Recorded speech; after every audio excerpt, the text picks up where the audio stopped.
Gangster विकास दुबे के मामले में एक के बाद एक नए खुलासे हो रहे हैं कि आखिर किस तरह से उसे गिरफ्तार किया गया, कैसे उसका एनकाउंटर को किया, कैसे वो इतने दिनों तक पुलिस को चकाता रहा। लेकिन सबसे महत्वपूर्ण, गैंगस्टर विकास ने 8 पुलिसकर्मियों की हत्या की थी और यूपीएसटीएफ ने 7 दिन में 6 से ज्यादा गुनहगारों को मार गिराया है। तो ये बड़ी खबर हम आप तक पहुंचा रखे हैं। 8 पुलिसकर्मियों की हत्या करने वाले इस हत्यारे के साथ साथ घटना के 7 दिन में 6 बदमाशों को अब पुलिस ने ढेर कर दिया है। 2 जुलाई की रात विकास दुबे ने अपने गुर्गों के साथ मिलकर दबिश देने पहुंची पुलिस टीम पर हमला किया। इस हमले में क्षेत्राधिकारी देवेंद्र मिश्रा समेत 8 पुलिसकर्मी शहीद हुए थे और इस घटना के बाद विकास दुबे अपने गुर्गों के साथ फरार हो गया। इसके बाद से ही पुलिस को विकास दुबे और उसके गुर्गों की तलाश थी, जिसको एक के बाद एक पुलिस पकड़ती चली गई और पूरे मामले से निपटारा होता हुआ नजर आया। और कल आखिरकार विकास दुबे गिरफ्तार हुआ, जिसका आज सुबह एनकाउंटर हो चुका है।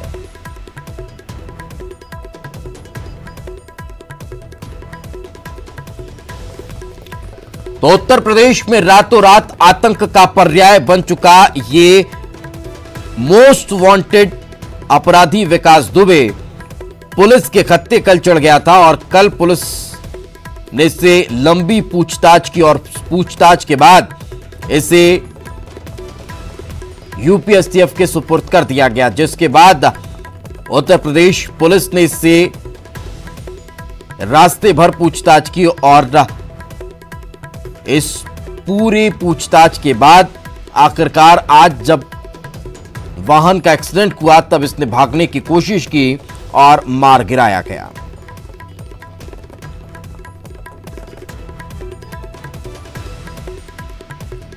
कई तरह की बातें निकलकर सामने आई हैं, कई तरह के सवाल खड़े हुए हैं, कई तरह की पूछताछ की बात कही जा रही है। अब राजनीति इस पर शुरू हो चुकी है और इस राजनीति के इतर हुआ जिसे रायपुर का बम्बिया पुल कहते हैं। रायपुर बम्बिया पुल पार करने के बाद गाड़ी स्पीड में डेफिनेटली रही होगी और बारिश बहुत तेज बारिश हो रही थी, उसमें कहीं ना कहीं पहिया स्कीड किया है। स्कीड करने के बाद कच्ची मिट्टी पर उतरा है और गाड़ी ओवरटर्न हुई है। ओवरटर्न होने के बाद कहीं ना कहीं कुछ चोटें आई हैं और उसका फायदा उठाते हुए जो वहाँ के आईओ हैं उसकी पिस्टल छीन के भागने का प्रयास किया गया।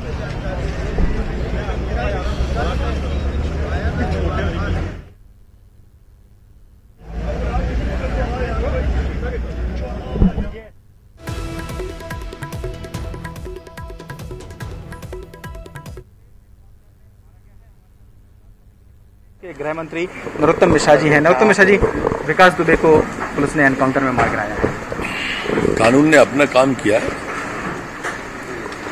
दुख की घड़ी उनको होगी जो कल जिंदा पकड़ लिया तो वो कह रहे थे कि जिंदा क्यों पकड़ लिया। आज मर गया तो फिर ट्वीट कर रहे हैं कि मर कैसे गया, कहीं राज दफन हो गए। वो मातम उनके मनाने के लिए, उनने कभी किसी आतंकवादी के मरने पर तो मातम मनाया नहीं है। इन पे जरूर मनाते हैं वो। हर बात पे बैठे बैठे ट्वीट करना अच्छा थोड़ी है कांग्रेस के लिए। वो कह रहे थे कि इस बात की आशंका पहले से जाहिर कर दी थी कि उसका एनकाउंटर हो सकता है और ये एनकाउंटर इसलिए किया गया क्योंकि वो बहुत बड़े लोग कहा था कि जिंदा क्यों पकड़ लिया। वो क्या कह रहे हैं उस पर मत जाओ में। कानून ने अपना काम किया है।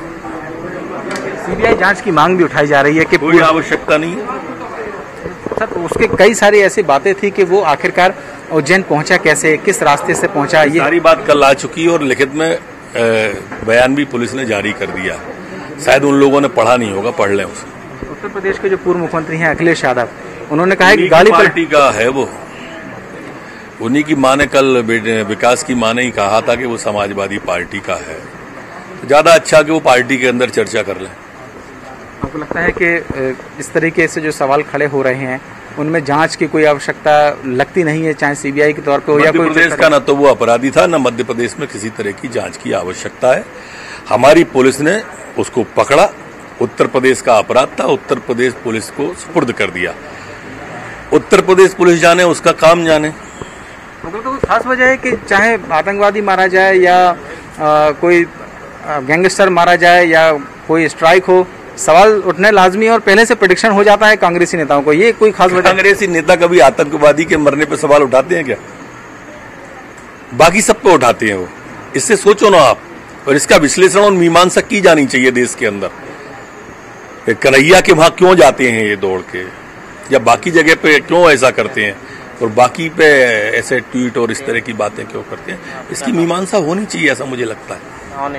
गृह मंत्री नरोत्तम मिश्रा जो इस वक्त हमसे बात कर रहे थे, उनका साफ तौर पर कहना है कि कांग्रेस दरअसल जो सवाल उठा रही है उसका काम है सवाल उठाना, और हर वक्त भी ऐसे करती है। लेकिन जहां तक बात विकास दुबे की है तो वो गैंगस्टर था और वो एनकाउंटर में मारा गया है। कैमरामैन अनिल के साथ शरद श्रीवास्तव, न्यूज़ 18 भोपाल।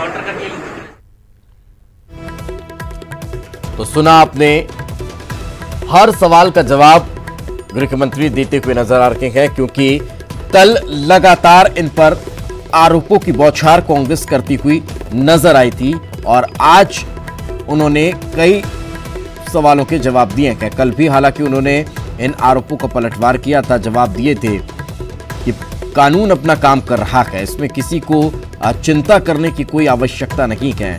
साथ ही साथ जांच की मांग लगातार कल कांग्रेस कर रही थी, ये भी उन्होंने स्पष्ट कर दिया कि कतई कोई आवश्यकता नहीं है। मध्य प्रदेश से इसका कोई लेना देना नहीं है, उत्तर प्रदेश का अपराधी है, उत्तर प्रदेश पुलिस इसे ढूंढ रही थी, मध्य प्रदेश की पुलिस ने इसे गिरफ्तार कर लिया, तो हम इसका करते क्या, इसे सौंपना था जिसे हमने सौंप दिया। ये एक सामान्य प्रक्रिया के तौर पर इसे दर्शाया जा रहा है। लेकिन अब कांग्रेस इसी सब को लेकर सवाल खड़े कर रही है।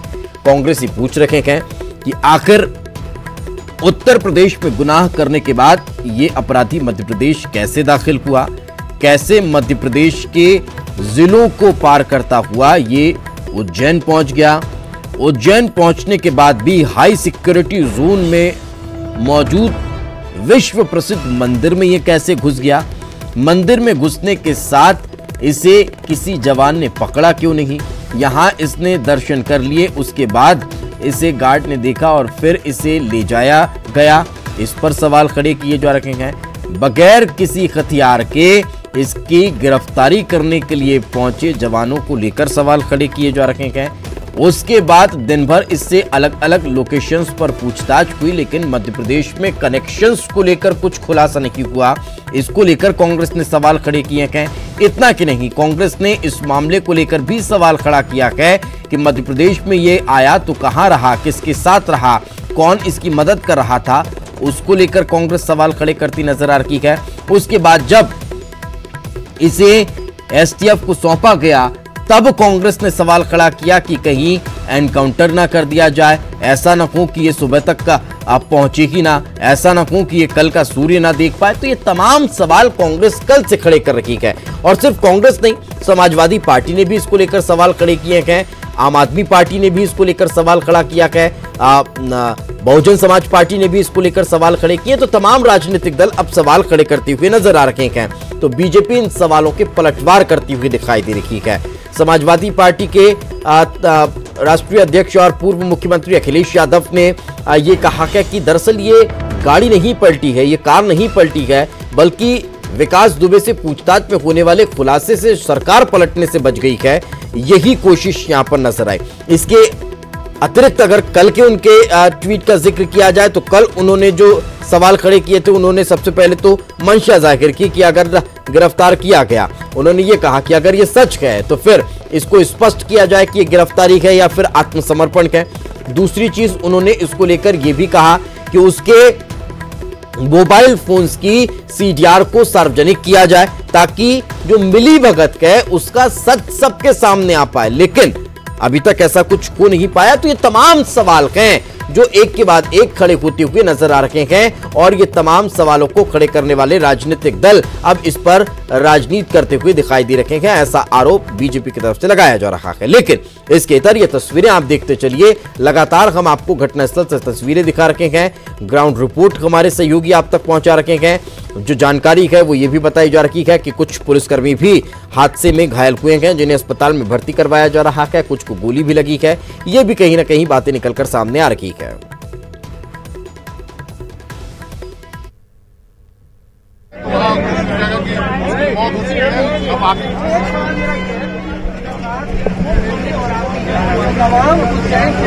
देखिए, सबसे पहले न्यूज़ 18 ने जब सुबह 7:10 पे डिस्क्लोज किया, उसके बाद तो लंबा सफर 700 किलोमीटर 12 घंटे का सफर, कहीं ना कहीं कुछ चीजें शेयर की होंगी, ये चीजें अभी डिस्क्लोज नहीं हुई हैं, लेकिन काफी देर उनकी बात हुई। जो एएसआई है उनसे काफी देर उनकी बात हुई और जो रमाकांत पचौरी उनसे भी उनकी कई बार बात हुई। अब देखिए, क्रेन आ चुकी है, जिसकी बात इस वक्त जिसका जिक्र हो रहा है कि जिस गाड़ी जो स्पॉट था जिसपे एक्सीडेंट हुआ है उसको क्रेन से खड़ा कराया जाएगा और कुछ देर बाद जहां वो सर्कल्स, अगर मैं कैमरामैन से कहूंगा, क्योंकि बारिश इतनी हुई है तो सर्कल्स जिनको बनाए गए हैं वो इरेज हो गए, लेकिन अब उस एग्जैक्ट स्पॉट पर पीएससी के जवान 7 मुस्तैद कर दिए गए हैं, क्योंकि अभी इसके बाद इस गाड़ी को ठीक करने के बाद सीन ऑफ क्राइम के बाद एक बार फिर से जो फॉरेंसिक टीम है, फॉरेंसिक के ऑफिसर्स हैं, वहां जाएंगे, वहां से जो इरेजर है या जो मार्कर है उससे उसको मार्क करेंगे, फिर उसके एक एक स्टेपिंग बनाई जाएगी। अब देखिए, जो गाड़ी पिछले लगभग 4 घंटे से यहाँ, अब इस गाड़ी के अंदर चेकिंग जरूर होनी है कि इस गाड़ी में क्या सामान होता। ऐसा बताया जा रहा है कि कुछ आर्म्स की बात की जा रही थी कि इसमें कुछ आर्म्स किसी के तो नहीं रह गए, क्योंकि गाड़ी भड़बड़ाहट में गिरी। उसके बाद प्राथमिकता रही थी कि उन सिपाही जो इंजर्ड हुए थे या जो सिपाही एनकाउंटर में उसके पीछे भागे हैं, इस बात में ये सब भूल जाया गया कि गाड़ी एक आदमी को उठाने की बस की चीज नहीं थी, इसलिए प्राथमिकता थी कि उसको जो पिस्टल लेके भागा है विकास दुबे, उसको कैसे पकड़ा जाए, उसको कैसे अप्रोच किया जाए। अब यहाँ के बाद सब टीम उसको क्लियर करने के बाद फॉरेंसिक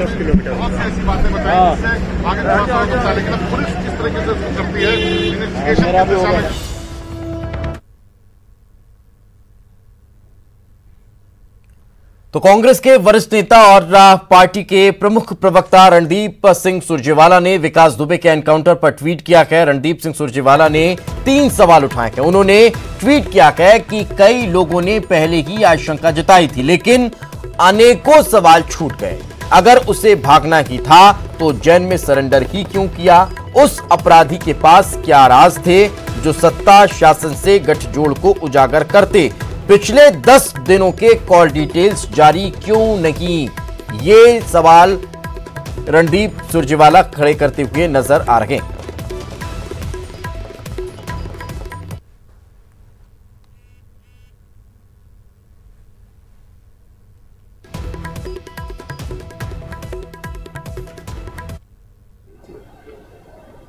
दूसरा प्रश्न ये होता है कि उसने उज्जैन क्यों चुना, मध्य प्रदेश क्यों चुना?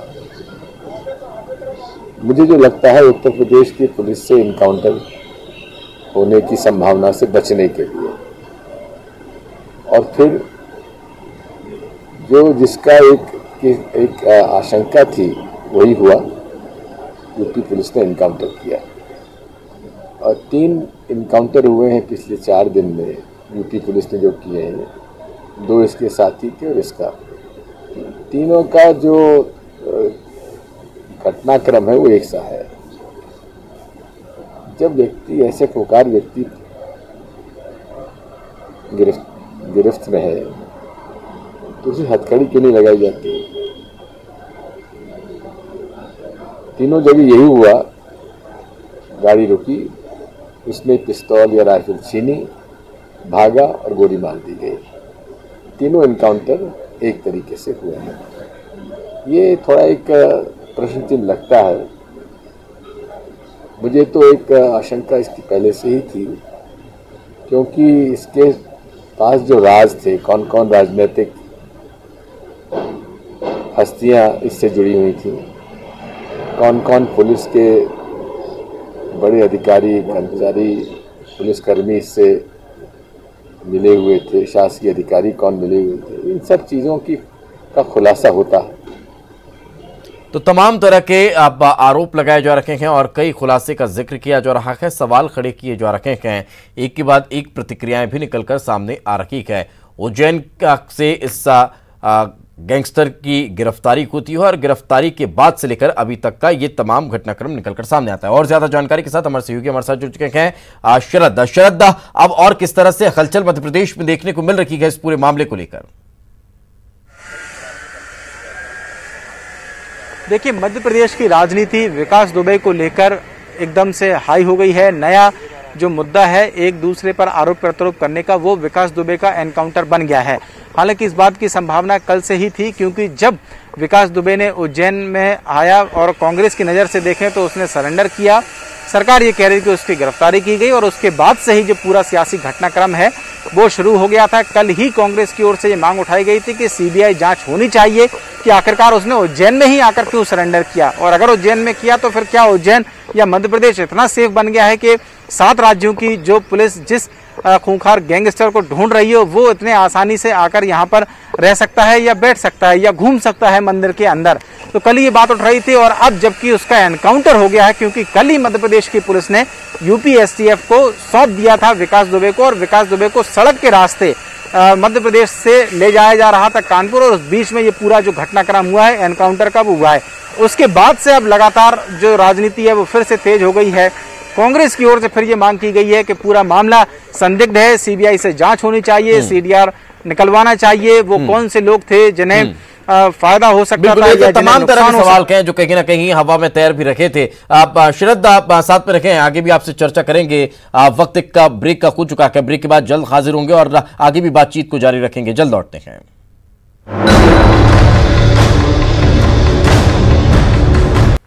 तो ब्रेक के बाद एक बार फिर आपका स्वागत है। उज्जैन से गिरफ्तार हुए मोस्ट वांटेड विकास दुबे की गिरफ्तारी के बाद से अब तक के घटनाक्रम में ये बड़ा अपडेट निकलकर सामने आ रहा है कि जांच पड़ताल अब तेज हो चुकी है। घटनास्थल पर जहां एक्सीडेंट हुआ उससे कुछ दूरी पर विकास का एनकाउंटर कर दिया गया। बताया ये जा रहा है कि विकास वहां भागा और पुलिस के हथियार लेकर भागा और फिर पुलिस ने उसे घेर कर अब मार डाला है। अब जांच पड़ताल और तेज हो रखी है, कई सवाल खड़े हो रखे हैं। राजनीतिक अब रोटियां अब इस पूरे मामले को लेकर सेकी जाने लगी है, लेकिन ये तय है कि गुनहगार का जो गेम है वो ओवर हो चुका है। जिसने कानपुर में हत्या को अंजाम देने के बाद, पुलिसकर्मियों को मौत देने के बाद, उन्हें मार देने के बाद लगातार वो पुलिस को छकाता रहा, इधर से उधर भागता रहा, अपनी लोकेशन गलत बताता रहा, और उस पूरे वाकये के बाद कल उसकी गिरफ्तारी होती है। गिरफ्तारी के बाद जब यूपी एसटीएफ उसे लेकर जाती है तब एक बार फिर वो भागने की कोशिश करता है और शिकार हो जाता है। एक कहीं ना कहीं चीजें समझनी होगी कि दुनिया भर मतलब अगर बात की जाए तो भारत भर में नेताओं को, कई पत्रकारों को, कई लोगों को इस बात की शंका थी कि उसका एनकाउंटर कर दिया जाएगा, लेकिन उसे इस बात की भनक नहीं थी। मनोज हमारे साथ जुड़े हुए हैं। मनोज, आपके पास क्या ताजा अपडेट फिलहाल?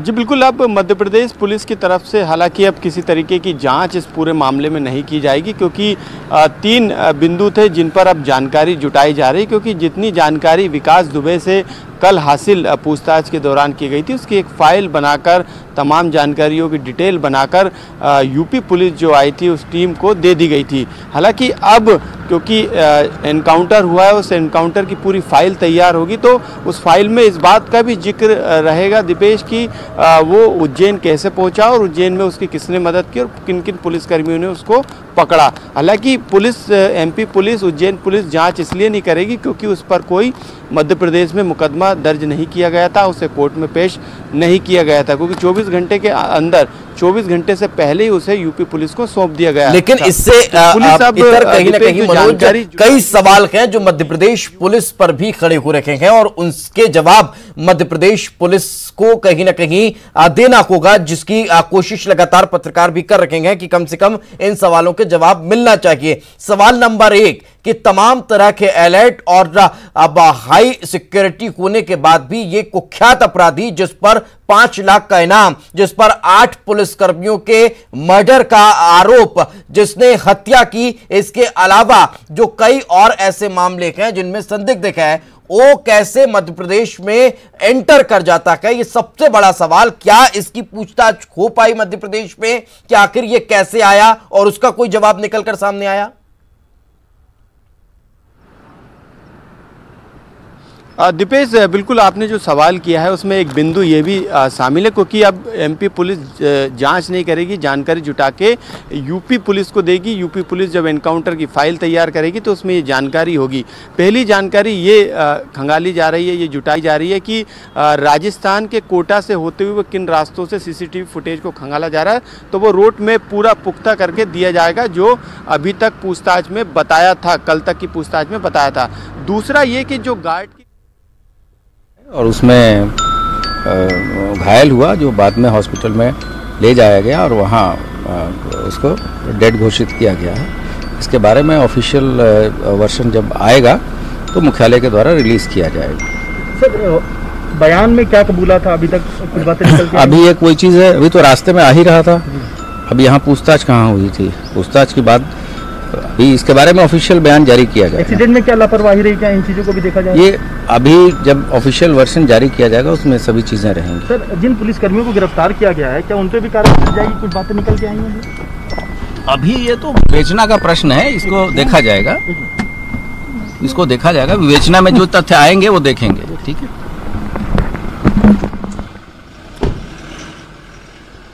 तो एडीजी प्रशांत कुमार को आप सुन रखे थे, जिन्होंने इस पूरे मामले को लेकर कहा कि अभी ऑफिशियल वर्जन जारी किया जाएगा, लेकिन अभी तमाम तरह के मामलों की विवेचना की जा रही है और उसके बाद कुछ भी ऑफिशियली कहा जा सकता है। अभी जांच पड़ताल में पूरा मामला है। हमारे सहयोगी लगातार हमारे साथ बने हुए हैं, उनसे भी हम लगातार बातचीत कर रखे हैं, एक के बाद एक आपको जानकारी दे रखे हैं, क्योंकि कई ऐसे सवाल हैं जो मध्य प्रदेश पुलिस से भी अब पूछे जा रहे हैं। तो हमारे सहयोगी जुड़े थे मनोज। बहुत बहुत शुक्रिया आपका इस तमाम जानकारी के लिए। वक्त एक छोटे से ब्रेक का, ब्रेक के बाद जल्द हाजिर होंगे।